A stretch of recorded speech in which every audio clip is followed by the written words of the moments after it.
চাষ করে 1 বছর চাষ করে আমি চাষটা করছি আর আমি মাসে অন্তত 40,000 টাকা ইনকাম করি স্যার। না স্যার মালিশের রেট বলেছি স্যার। মালিশের স্যার বলে বুঝতে পারবো না স্যার, আমাদের স্যাররা গেল সঙ্গে বলে বুঝতে পারবো না স্যার, যা যেটা যেতে পারবে না সে বুঝতে পারবো না, বলে তো আমি বুঝতে পারবো না স্যার। স্যার আমি তো যেতে পারিনি, আমি বলুন কেমন লেগেছে।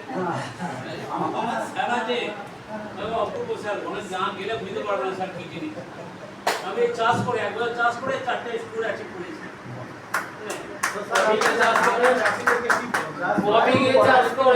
আমি চাইছি কি চাষ করে একটা মোটিভেট পাই যে আপনি যখন এখান থেকে চাষ করে গেছে, মানে ওনার মনে হয় কি ওনারও কিন্তু চাষ করে এখান থেকে মালয়েশিয়া কতগুলো ট্যুর আমাদের কোম্পানি প্রোভাইড করে। হ্যাঁ স্যার, আমাদের কোম্পানি যদি জয়েন করেন স্যার 3 মাস ছাড়া একটা অ্যাচিভ আছে, 3 মাস ছাড়া আমরা বেড়াতে যেতে পারবেন স্যার। হ্যাঁ, এরপর কাঠমান্ডু আছে, কাঠমান্ডু আমরা কাঠমান্ডু যাবেন না স্যার? হ্যাঁ স্যার, কাঠমান্ডু অ্যাচিভ করবো স্যার। এখান থেকে নিয়ে যাবেন কাঠমান্ডু যে সব টিম আছে স্যার সবাইকে দুনিয়া থেকে আমি নিয়ে যাবো স্যার। আর আপনি আপনি কত বিঘে চাষ করেন? কত বিঘে চাষ করেন স্যার? চাষ স্যার আমি 5 বিঘে চাষ করি, কিন্তু আমি লক্ষ্য করেছি স্যার এই এবারে পুরো চাষ করেছি 800 বিঘে পুরো চাষ করি। আমি নিজে একটা 5 বিঘে চাষ করি স্যার, আমি সব জৈব সার দিয়ে চাষ করি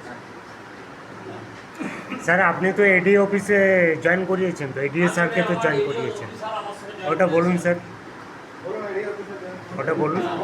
এসেছে স্যার, এসেছে এসেছে আমাদের এই অফিসে স্যার এসেছে স্যার কি লিখুন স্যার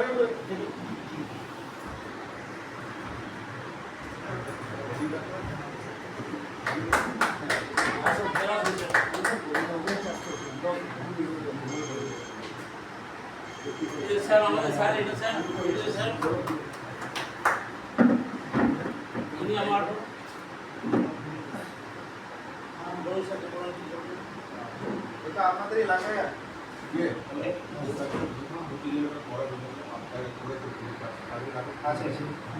ঠিক আছে। রেডিও স্যার আপনাদের এলাকায় আছে, ঠিক আছে।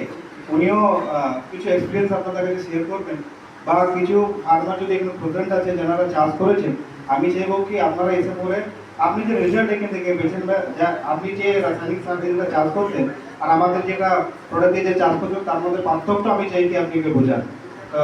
কোনো ফার্মার যদি আছেন বা বলতে চান, আমি চাইবো আপনি স্টেজে এসে আপনি আপনার এক্সপিরিয়েন্সটাকে বলুন। আমি আমনের সময় নাম ঠিকানাটা বলুন। নাম সন্দীপ দত্ত আমার নাম, আমরা কাইতি থেকে আসছি। আমি আমনের সময় 10 বিঘে গোবিন্দভোগের চাষ করেছিলাম, প্রথম ফার্স্ট। গোবিন্দভোগের চাষের খুব আছে, খুব সেন্সিটিভ চাষ। তা চাষ করার পর সব আমাদের গ্রামের মধ্যে সবচেয়ে ভালো রেজাল্ট হয়েছিল। আমি এটা সেটা ভিডিও করতেও বলেছিলাম। চাষের যেটা মেন আমি দেখেছিলাম, চাষের শস্যগুলো খুব কষ্ট হয়েছিল, আর চাষের যে সাধারণ রাসায়নিকের চাষ করে গন্ধটা চলে গিয়েছিল, গোবিন্দভোগের যে গন্ধটা সেইটা, কিন্তু জৈব পদ্ধতিতে চাষ করে সেই গন্ধটা অনেক দিন পর মাঠে ধার দিয়ে গেলেই বোঝা যাচ্ছে, যেগুলো জমিগুলো আলাদা। সবাই পাশাপাশি বলছিল যে এই জমির ধানটা কেন আলাদা হয়েছে, তাদেরকে আমরা বোঝাই পরে। তারপরে আমি আলু করেছি, কপি করিয়েছি, পেঁয়াজ করিয়েছি। কপি আমাদের ইসমাইল স্যারকে আমি দিয়েও ছিলাম, এবং কপিগুলো পাশাপাশি আমি কিছু লোককে খাইয়েও ছিলাম। তারা বলেছিল কপিগুলো, বাঁধাকপি খুব তাড়াতাড়ি সেদ্ধ হয়ে গিয়েছিল, যে ওরা বলেছিল কপিগুলো থেকে এত সেদ্ধ আর স্বাদটা কেন এরকম হচ্ছে। তাদেরকে আমরা বলেছিলাম যে আমি এটা জৈব পদ্ধতিতে করেছি, এবং একে একটি বাঁধাকপি প্রায় 4 থেকে 5 কিলো করে ওজন হয়েছে। এবং পরবর্তী ক্ষেত্রে বড়োর সময় আমি নিজে 20 বিঘে বড়ো চাষ করেছিলাম। তার গোটা মাঠেতে এবছর একটা রোগ এসেছিল, পিএলভি ভাইরাস, যা গোটা মাঠের ফলনে 11-12 খানার বেশি কারোর ফলন হয়নি, খুব জোর হলে 13 খানা, সেখানে আমার 16 খানা করে ফলন হয়েছে। এবং প্রত্যেকটা জমি 16 বিঘে যে 20 বিঘে জমি বিভিন্ন মাঠে ছিল, চাষ করেছিলাম, প্রত্যেকের জমি পিএলভি রোগ হয়েছিল। কিন্তু আমরা যেহেতু জৈব সার দিয়ে করেছিলাম, সেক্ষেত্রে কোনো রকম কোনো জমিতে, একটা জমিতেও দেখায়নি। আমি প্রায় বিঘে 5-6 জমি নিয়ে যে ভিডিও করিয়ে দেখিয়েছিলাম আমাদের ওপর লেভেলের সিনিয়রকে, যাতে অন্যজনকে চাষিকে দেখাতে পারে, সেক্ষেত্রে আমি ভিডিও পাঠিয়েছিলাম। এবং বীজ, যেটা প্রথম বীজতলাতে বড়, সবাই এবছর শীতের জন্য পলিথিন চাপা দিয়ে বীজ করেছিল আর করেছিল, কিন্তু আমি সেক্ষেত্রে সেটাও করি না, পুরোটাই জৈব সার এদের যেমনভাবে পদ্ধতিগত বলেছিল বীজ করেছিলাম, এবং সবার চেয়ে অন্তত 7 থেকে 8 দিন আগে আমার বীজটা হয়ে গেছে। তাই আমি চাই আমি যেমন সুফলটা পেয়েছি আপনারাও এই সুফলটা পান, তার জন্য উপর লেভেলে যার সঙ্গে যেমন যোগাযোগ আছে তারা যোগাযোগ করুন, কিছু কেমন শিখুন, আপনার নিজেদেরই ভবিষ্যৎ ভালো হবে আর সবারই আমন্ত্রণ চেষ্টা করছি, আমার নিজেরটা হবে এবং প্রায় আমি 200 থেকে 250 চাষিকে করাবো, এবং আমাদের ওখানকার এনজিও সাহেবের সঙ্গে কথাও হয়ে গেছে, উনি এটা বিষয় নিয়ে আপনাদের সঙ্গে বসবেন এবং কথা বলবেন।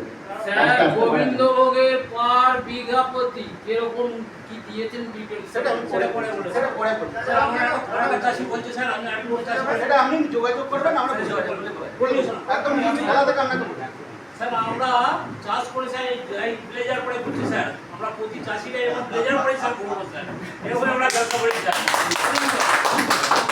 আর ঘুরে নিয়ে যাবেন না স্যার, স্মার্ট ফার্মার বলেন তো আমরা এই ব্লেজার পরে সব প্রতি চাষি থেকে ব্লেজার পরে করবো স্যার, আমরা যদি আমাদের সঙ্গে ব্যবসা করি এই ব্লেজার পরে আমরা কোনদিন চাষিরা কোনদিন ব্লেজার পরে না স্যার, আমি চাষিরা ব্লেজার করতে শিখেছি স্যার। 3 মাস স্যার চাষ করে স্যার, আমার প্রোডাক্ট দিয়ে চাষ করে দেবো স্যার। নমস্কার, আমার বাড়ি মরিগ্রাম থেকে আসছি। স্যার নামটা একটু বলুন। কমল এই গরুতে 2 বিঘের মতো চাষ করেছিলাম। তো আমাদের রাসায়নিক সারের সাথে আর ওই অর্গানিক সারে একটু তফাৎ আছে। সার যে গাছ দেখবেন, রাসায়নিক সার যে জমিতে দেওয়া আছে গাছ দেখবেন হাতে করে তুলবেন অনায়াসেই গাছটা উঠে যাচ্ছে, কিন্তু আমাদের যে অর্গানিক সার যেটা দিয়েছিলাম গাছটা কিন্তু হেভি মাটির সাথে কানেক্ট ছিল, শিকড়টা ভালো হয়েছে, জানি শিকড়টা ভালো হয়েছে। আর গাছের ঝাড় কিন্তু প্রচুর হয়। এই 2 বিঘে জমি দিয়েছিলাম, একটু মাটির সমস্যার জন্য একটা 15 কাঠা জমি সমস্যা হয়েছিল, কিন্তু যেটা 25 কাঠা ছিল এটা এখন ভালো হয়েছে, প্রায় 17-18 বস্তা করে ধান হয়েছে। 17 স্যার তার বেগুন করে বস্তা স্যার, আর 28 দিন ধান হয়ে যাবে স্যার। শ্যামল বলুন না স্যার, আসুন না, আপনি চাষ করেছেন, আপনার অভিজ্ঞতাটা একটু বলুন না। আসুন না, স্যার আসুন না, আপনি আসুন না।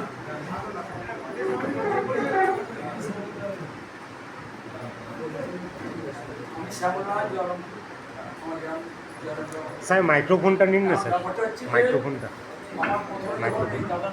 যান ও আমাদের মাঠের ডাকা হয়েছিল চাষিদিকে, সবাই বললো যে দুই থেকে করবো, কেমন হবে না হবে চিন্তা ভাবনা করলো। আমরা সোনাচারে করেছিল, আমি 2 বিঘে করেছিলাম, আমার ভাই 2 বিঘে করেছিল। তো মোটামুটি যেটা আগে বললেন না, ওই যে ধানে একটা মোড়কা মতো যেটা আমি দিয়েছিলাম অন্যতে হয়েছে, ওই জমিটা হয় না, জমিটাতে মধ্যে ইয়ে হয়েছে। তবে আমার ওই ভাইপোকে এনেছি, তো এই বছর আমি এত চাষ করবো বর্ষাতে, ভালো হয়ে গেল।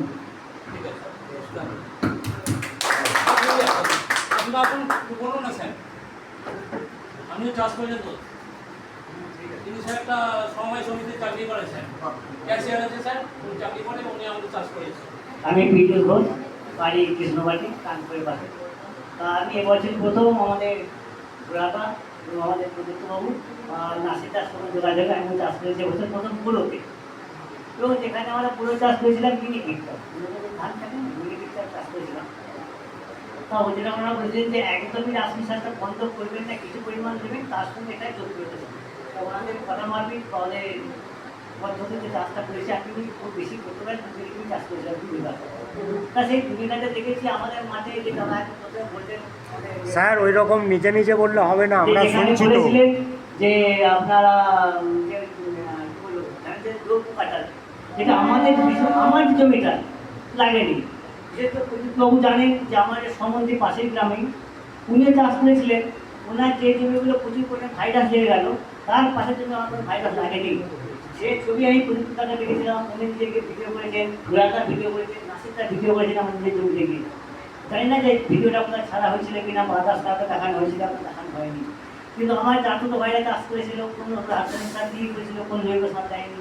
ওদের যে ধানটা হয়েছে 12 থেকে 13 মণ বিঘাতে, সেটা আমার মোটামুটি 25 থেকে 26 মণ হয়েছে। তোমার 33 শতক আছে, যেটা আমার 33 শতক, হ্যাঁ, যেটা আমার 33 শতক বিঘা আমাদের হয় না, 40 শতক না। তা সেখানে ওদের থেকে আমার প্রায় ডবল না আই তো আপনি ডবল পেলেন, খরচা কত রাসায়নিক আর এটা আপনি খরচা ওটা এখন আমার ঠিক এটা এই মুহূর্তে বলে উঠতে পারবো না, কেন প্রত্যেক কথা হয়তো ওটার হিসাবে ওইভাবে বলতে পারবো না। আপনি যেটা আগে খরচা করতেন তার থেকে কম হয়েছে, যেমন রাসায়নিক সারটা আমার কম হয়েছে, আমার ওষুধটা কম দিয়েছি, সেই জায়গায় আমার 2 ঘন্টা লেগেছে। বলছি রাসায়নিকটা কত দিয়েছিলেন আপনি? বলুন, বলছি রাসায়নিকটা কত দিয়েছিলেন?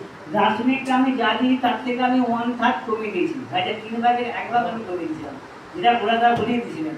আমি হাফ বলেছি না, half ওরা বলেছিলেন যে হাফ, আমি না, আমি আরেকটুখানি ইয়ে করে দিচ্ছি। আমাদের খরচা তো বেশি দিয়েছি। সেই দরকার নেই, কেন ওনারা তো খরচা করতে পারে না, আবার ওনাকে ফেরত দিতে পারি না। ওনারা কিছুটা খরচা করেছি, কিছুটা রেখেও দিয়েছি, আমি কিছুটা ওই হাফ রেখে দিয়েছি। যদি আমার যায়, আমার যখন দিতে আমার কোনো ক্ষতি দেবে না। চাষ বলতো সে সম্ভব, আমি কি বলতে পারবো? যদি না হয় আমরা সম্ভব না। তো যেহেতু আমি চাষি, আমি জানি আমি আমাকে দিতে পারবো না, সেই জায়গায় দাঁড়িয়ে আমি নিজে থেকে এক্সট্রা কিছু দিয়েছিলাম, এটা আমি বলছি, এটা আমি অস্বীকার করবো না। ঠিক আছে, ওকে স্যার। কিন্তু বলতে স্যার শুধু আমাদের স্যার বলুন। নমস্কার, উপস্থিত সকলকে শ্রদ্ধা ভালোবাসা জানিয়ে আমি দু একটা কথা জৈব কৃষি নিয়ে বলবো। বর্তমানে আমাদের যে কেন্দ্র সরকার এবং রাজ্য সরকার উভয়ের যৌথ প্রচেষ্টায় যে জৈব কৃষি নিয়ে বিভিন্নভাবে বিভিন্ন অনুষ্ঠান, বিভিন্ন প্রচার, বিভিন্নভাবে ক্যাম্প করা হচ্ছে। সরকারি বেসরকারি উদ্যোগকে স্বাগত, কারণ এই জৈব কৃষির ওপরেই আমাদের দেশ একসময় দাঁড়াবে। এই জৈব কৃষি ছাড়া অদূর ভবিষ্যতে কিন্তু আমাদের যে হার্টের রোগী বলুন বা ক্যান্সার রোগী বলুন, এই দুরারোগ্য রোগ থেকে কিন্তু আমাদেরকে নিজেদেরকে বাঁচাতে গেলে এই জৈব কৃষির ওপরেই আমাদের ফিরে আসতে হবে। এর জন্য অনেক অতীতে যে বিভিন্নভাবে জৈব পদার্থ চাষ করা হতো, বর্তমানে রাসায়নিক সারের মধ্যে আমাদের যে কম্পিটিশন, আমরা বিভিন্ন জায়গায় বিভিন্ন, আমি আরামবাগ ব্লকটা দেখি, তো আরামবাগ ব্লকের কথাই বলি যে বিভিন্ন জায়গায় এই আলু চাষ বা ধান চাষের ক্ষেত্রে যে রাসায়নিক ব্যবহার করা হয়, তাতে করে কিন্তু আমাদের খুবই ক্ষতি হচ্ছে। এটা আমাদের অজান্তেই হচ্ছে, কিন্তু আমরা আর কিছু নাই হোক যে আমরা দুমুঠো ইউরিয়া দিয়ে দিই, 10 টাকা 20 টাকার ইউরিয়া খরচ করলে আমাদের ধান গাছ তৈরি হয়ে গেল, কিন্তু আমরা নিজেরাও সেই ফসল খাচ্ছি, অন্যকেও খাওয়াচ্ছি। আমাদের অজান্তে কিন্তু অনেককেই এই দুরারোগ্য রোগের হাতে, দুরারোগ্য রোগের দিকে আমরা ঠেলে দিচ্ছি। এর থেকে বাঁচতে গেলে আমাদের কিন্তু নিজেদেরকে প্রচেষ্টা চালিয়ে যেতে হবে, এবং সেটা বেসরকারি উদ্যোগই হোক বা সরকারি উদ্যোগই হোক। সবসময় সরকারি উদ্যোগে সমস্ত সফল করা যায় না, বেসরকারি উদ্যোগে বিভিন্ন সংস্থা, বিভিন্ন কোম্পানি, বিভিন্ন এনজিও, বিভিন্ন এফপিসি এই কাজে আগিয়ে চলেছেন, এবং সকলকে ধন্যবাদ সকলে উপস্থিত হওয়ার জন্য। এই প্রাকৃতিক দুর্যোগে হয়তো সকলে উপস্থিত হতে পারেননি, অন্যকে আমি বলার সুযোগ করে দিয়ে ছোট্ট বক্তব্য শেষ করলাম। আমি আরামবাগ ব্লক কৃষি আধিকারিকের অফিসে অ্যাসিস্ট্যান্ট টেকনোলজি ম্যানেজার পদে প্রদীপ্ত পাল নাম, আমার আরামবাগের বাড়ি।